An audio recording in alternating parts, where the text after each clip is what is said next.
తల్లిపాల యొక్క ప్రాముఖ్యత ఏంటి? ఆగస్టు 1 నుంచి 7th ఆగస్ట్ వరకు బ్రెస్ట్ ఫీడింగ్ వీక్ అని చెప్తామండి.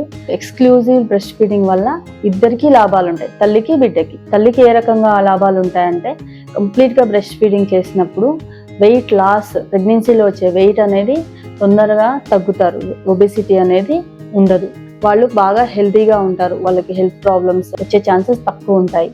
అండ్ మదర్కి బేబీకి బాండింగ్ ఎక్కువగా ఉంటుంది.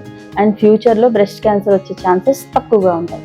అలాగే బేబీకి కూడా అడ్వాంటేజెస్ ఉంటాయి. బేబీకి long term diseases like chronic allergies, asthma, atopic dermatitis ఇలాంటి డిసీజెస్ నుంచి ప్రివెంట్ చేయొచ్చు. తల్లిపాలలో యాంటీబయాటిక్స్ అండ్ న్యాచురల్ కొలెస్ట్రాల్ లో ఉంటాయి. అండ్ విటమిన్స్, మినరల్స్ ఉండడం వల్ల పిల్లలు బాగా హెల్దీగా మరియు ఐక్యూ కూడా వాళ్ళది ఎక్కువగా ఉంటుంది. So exclusive breast feeding up to 6 months చేయడం వల్ల పిల్లలు బాగా యాక్టివ్గా ఉంటారు.